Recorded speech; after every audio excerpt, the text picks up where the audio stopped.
சாய் பக்தர்களுக்கு என் அன்பு வணக்கங்கள். ஓம் சாயராம். என் அன்பு குழந்தையே, சாயப்பா எனக்கு ஒரு முடிவை சீக்கிரம் தாருங்கள் என்று என்னிடம் நீ கேட்டுக்கொண்டிருந்தாய் அல்லவா?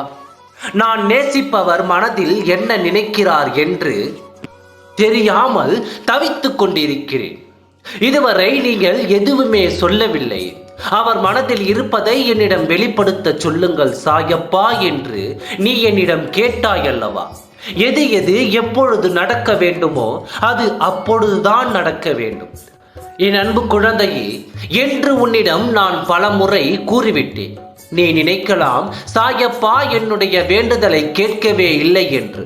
ஆனால் அது அப்படி இல்லை. நீ சொல்வதை நான் கேட்டுக்கொண்டு தான் இருக்கிறேன். நீ சொல்லும் வேண்டுதலையும் நான் என் மனதிற்குள் வைத்திருக்கிறேன். கால நேரம் வந்தால் ஒவ்வொன்றாக நீ கேட்டதை நான் உனக்கு தருகிறேன். என்ன நான் சொல்லியும் நீ உன் காதில் கேட்கவில்லை. திரும்ப திரும்ப வருத்தப்பட்டு சாயப்பா எப்பொழுது நடக்கும், நடக்குமா நடக்காதா என்று பல கேள்விகள் என்னிடம் கேட்டுக்கொண்டிருக்கிறாய். நல்லது நடக்க வேண்டும் என்றால் சற்று காலதாமதமாகத்தான் செய்யும். இதுவரை உனக்கு கிடைக்கும் எதுவுமே நிரந்தரமில்லை. நீ ஆசைப்பட்டது உன்னுடன் நிரந்தரமாக இருக்க வேண்டும் என்பதற்காகத்தான் உன்னை பொறுமையாக இருக்கச் சொல்கிறேன். அதை புரிந்து கொள்ளாமல் அவசரப்பட்டு கேட்கும் எதையும் என்னால் நிச்சயம் கொடுக்க முடியாது. உனக்கு நிலையானதும் உன்னுடன் கடைசி வரை இருப்பது மட்டுமே நான் உனக்கு அனுமதிப்பேன். எதுவும் நிலையில்லை. நிலை இல்லாததையும் உனக்கு நிலையற்றவையும் உன்னிடம் நான் சேர்க்க மாட்டேன். நீ என்னை திட்டினாலும் சரி, நீ என்னை வெறுத்தாலும் சரி, நீ என் செல்ல குழந்தை. உன்னை விட்டு நான் எங்கும் நகர மாட்டேன். நான் சொல்வதை கேட்டு சற்று பொறுமையாக இரு. உன் வாழ்க்கை அழகாக மாற்றி தருகிறேன்.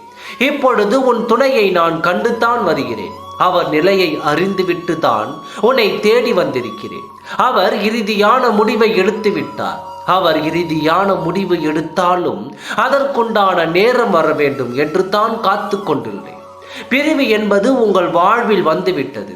இனி நீங்கள் இணையும் தருணம் நல்ல நேரமாக இருக்க வேண்டும் அல்லவா? அதற்காகத்தான் உங்கள் துணை காத்து கொண்டிருக்கிறார். உங்கள் இருவர் வாழ்க்கையை தொடர வேண்டும் என்று இறுதியான முடிவை கொன்னவர் எடுத்து விட்டார். அதற்குண்டான தடைகளை தாண்டி பல பேர் அவரை திட்டினாலும் அதை தாண்டி நல்ல முடிவை எடுத்து வைத்துள்ளார். உன்னோடு சேர்ந்து வாழ்ந்தால்தான் அவர் வாழ்வு மகிழ்ச்சி என்பது அவருக்கு தெரிந்துவிட்டது. இனி உனக்கு கவலை இல்லை. நல்லதே நடக்கும்.